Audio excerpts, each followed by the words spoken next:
Thế giới hôm nay xin chào các bạn. Bạn đã bao giờ gặp trường hợp một người nào đó ỷ mình cao to hơn hoặc có võ, rồi đi ức hiếp những người yếu đuối hơn không? Comment cho mình biết nhé.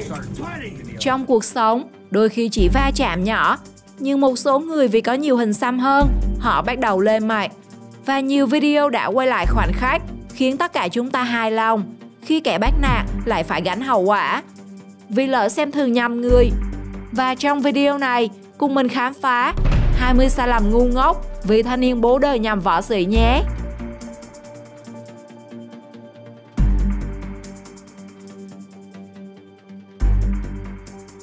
Chàng gymer tìm tới lò Muay Thái tỷ thí. Chàng trai nói rằng nhìn thấy trên TikTok cô gái dạy Muay Thái ở đây rất xinh nên muốn đến gặp mặt và tỷ thí làm quen. Chàng trai tự tin cho rằng mình là PT Fitness, chẳng lẽ không thể thắng một cô gái. Tới lúc lên sàn, anh chàng tỏ ra 7 phần tự tin, 3 phần như 7. Không biết học ở đâu cũng được vài chiêu của Lý Tiểu Long, đảo chân như phim, nhìn rất gì và này nọ. Trời, ghê chưa? Ghê chưa? Nhưng rồi sau vài chiêu thức lại phải chạy khắp sân. Và cái kết là bị knock out một cách nhanh gọn lẹ đến mức ngơ ngác.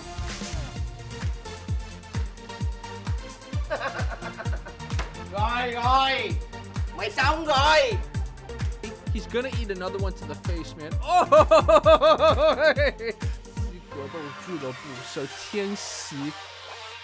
Fight Club. Oh, another leg kick brings him down. She's giving him some extra insult to injury. Trọng tài Yamato Zaharia. Tempo. Trong trận đấu giữa võ sĩ BBQ chấp hai võ sĩ khác là Sadie và Dustinel.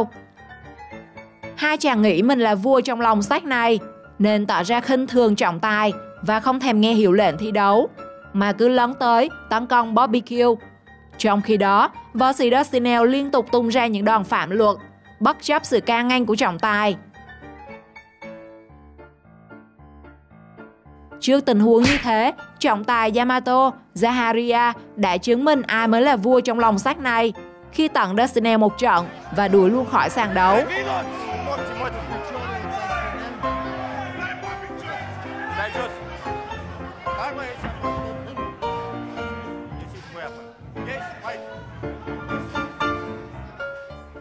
Võ sĩ Ukraine Andrei Martinenko. Trong lúc cùng tham gia chương trình truyền hình, võ sĩ người Ukraine Andrei Martinenko đã có hành động khiếm nhã, không thể chấp nhận nổi với bạn gái Vadim Vadimich.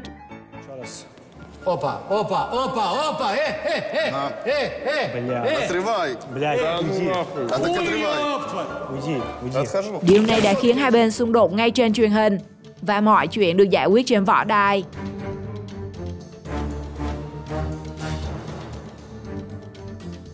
Võ sĩ người Nga đã mạnh mẽ ra đòn quyết tâm trút giận cho bạn gái, cũng như lấy lại danh dự cho mình. Còn Andrei thì được dạy cho một bài học về sự tôn trọng người khác. Принципиален и в этом принципиальном бою победу одерживает боец из красного угла Вадим Вадимович, поздравляем! Ты настоящий красавчик, Вадим! Cô gái Tiểu Đông. Cô gái luôn có thành kiến võ Trung Quốc chỉ để múa cho đẹp, nên sau khi học boxing được 3 tháng, cô nàng liền khiêu chiến với đệ tử Diệp Vấn là Dư Sương Hoa. Trận đấu diễn ra ở Đại hội Kung Fu Trung Quốc tháng 9 năm 2019. Nữ võ sĩ dù bị knock out, nhưng khán giả đã chỉ trích cả hai. Cô gái thì chưa học tới nơi tới chốn, đã ảo tưởng sức mạnh. Còn võ sư đánh cũng chẳng ra sao, trông cứ như mèo quào. Trước đó, Dư Sương Hoa cũng từng nhận thách đấu một võ sĩ tự xưng là cao thủ thiết bố Sam. Được biết, những người tập luyện thiết bố Sam thường có thân hình săn chắc đến nỗi khoan xuyên không lũng. Tuy nhiên, thiết bố Sam trong trận tỷ thí này lại bị đánh bầm dập. Dù được mệnh danh khoan xuyên không lũng, vậy mà đấm vẫn thấy đau.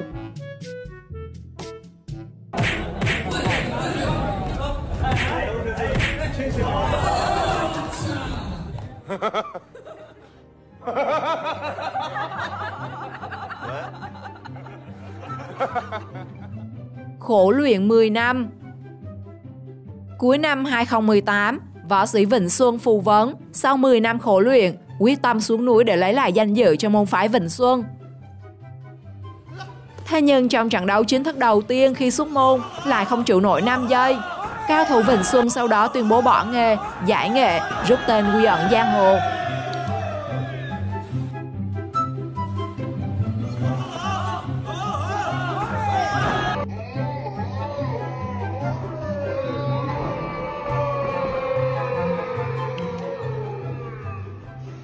Kwon A Song, võ sĩ Hàn Quốc. Võ sĩ Hàn Quốc Kwon A Song là tay đấm đang giữ đai vô địch hạng nhẹ Row FC, bị thách thức bởi Mansoor Banaui. Kwon A Song tỏ ra khá xem thường đối thủ vì anh đã giữ đai này từ năm 2014 tới nay, chưa có đối thủ để cạnh tranh. Sự hống hách được võ sĩ người Hàn thể hiện ra mạnh, từ họp báo cho đến cân trọng lượng.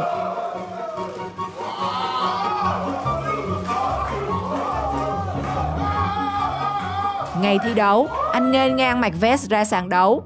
Thậm chí, khi Mansoor cho rằng Kwon A Song tặng hoa cho mình, thì võ sĩ người Hàn đã tỏ thái độ xem thường vứt bó hoa.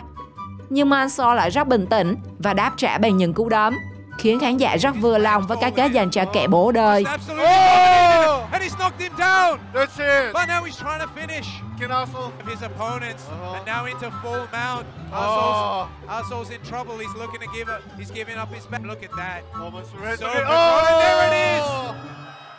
The $1 million submission. It's all over. First round. That's all it took. Dân đại ca Đài Loan. Chàng trai hiện đang có vị trí lớn trong giới giang hồ Đài Loan. Đã đến lò võ MMA tìm thầy luyện thêm thực chiến. Nhưng anh ta tỏ ra khinh thường khi nhìn thấy thầy dạy có thân hình bụng bia ụt ịch. Trong khi anh chàng có thân hình gọn gàng, linh hoạt, hai tay còn xăm hai cánh đại bàng. Tưởng thế là hù dọa được đối thủ. Nhưng các bạn nên chú ý, người tập luyện khác biệt về sức chiến đấu.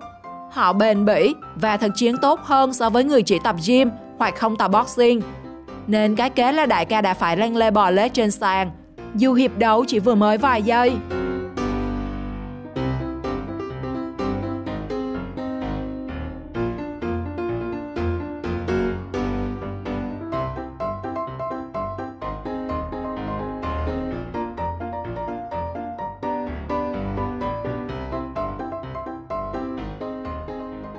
Nhà sư một mình vô lò võ.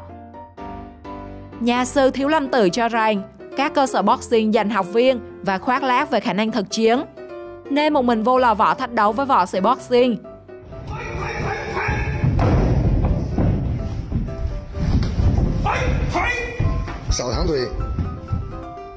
Nhưng nhìn cách nhà sư múa máy, chắc ai cũng đoán được kết quả. Không ngoài suy đoán, chỉ sau 3 lần tấn công, tay đấm boxing suýt chút nữa là tiễn nhà sư về với Phật tổ.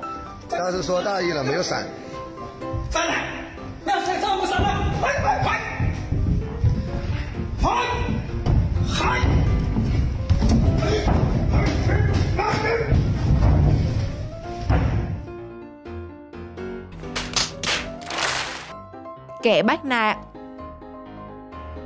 Trải qua tuổi thơ bị bắt nạt ở trường, mà kẻ bắt nạt lại chính là hàng xóm của mình.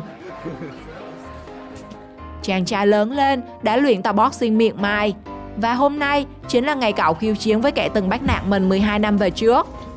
Với thân hình cao hơn, khả năng thực chiến tốt hơn, cậu đã trả được mối thù năm xưa.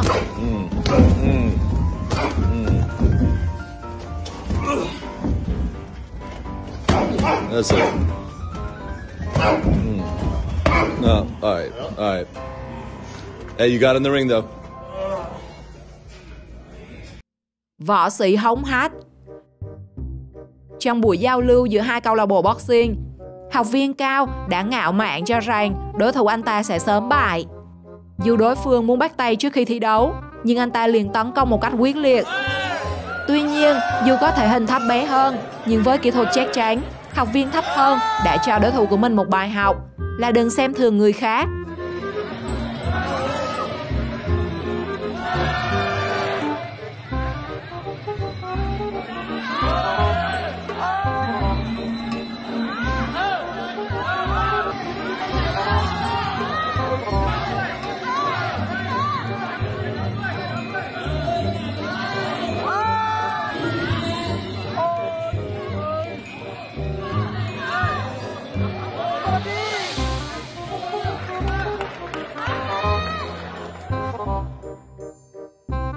Michael Page. Nếu hỏi trong lịch sử UFC, võ sĩ nào hống hách nhất? Câu trả lời có lẽ là Michael Page. Không biết có phải vì anh quá ao trình hay không, nhưng anh loại cực kỳ nhiều đối thủ một cách quá dễ dàng bằng những cú knock-out rất điên rồ. Nhưng trong trận đấu với cựu vô địch Douglas Lima, thay vì thi đấu, anh ta nhảy điệu Michael Jackson và quả báo đến rất nhanh. Khi Lima tung một cú vỉa chân khiến Page ngã xuống và lập tức bonus thêm một cú đấm, võ sĩ người Anh đã thua trận đầu tiên trong sự nghiệp theo cách quá nghiệt ngã.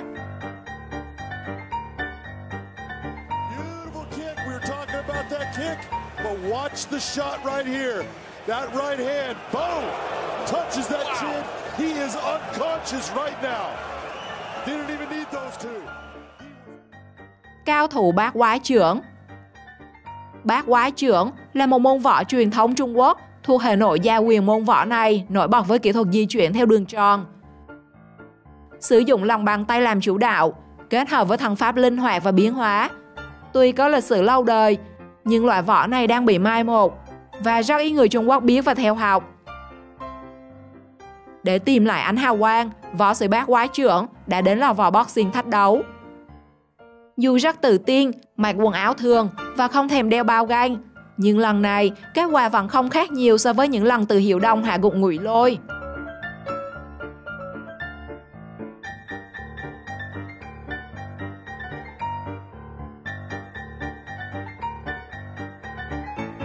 Trời ơi, cứu tôi, trời ơi, chết tôi, trời ơi.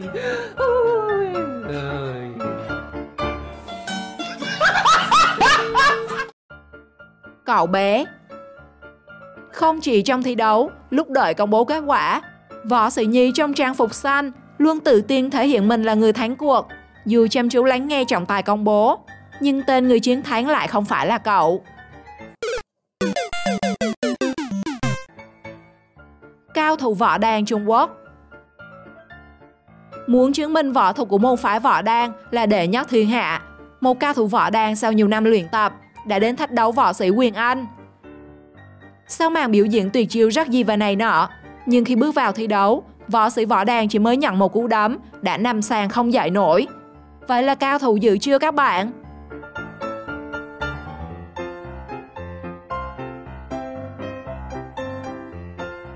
Cao thủ Trung Quốc Wang Jianlong. Jianlong được mệnh danh là vua cung phu Trung Quốc. Anh có thực lực và thi đấu đối kháng nhiều. Trong trận đấu với Burkhard Benchmark, người được mệnh danh là thánh Muay Thái, Wang Jianlong liên tục đưa ra các đòn cắm đạp thẳng vào hạ bộ đối thủ.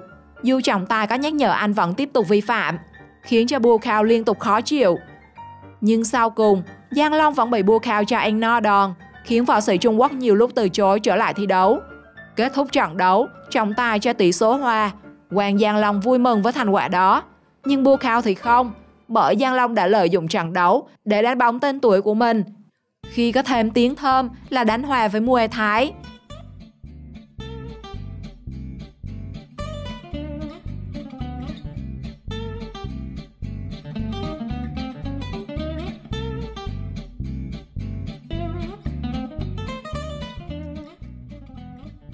Theo bạn, sai lầm của thanh niên nào là ngu ngốc và đáng đời nhất? Comment câu trả lời trong phần bình luận nhé! Xin chào và hẹn gặp lại!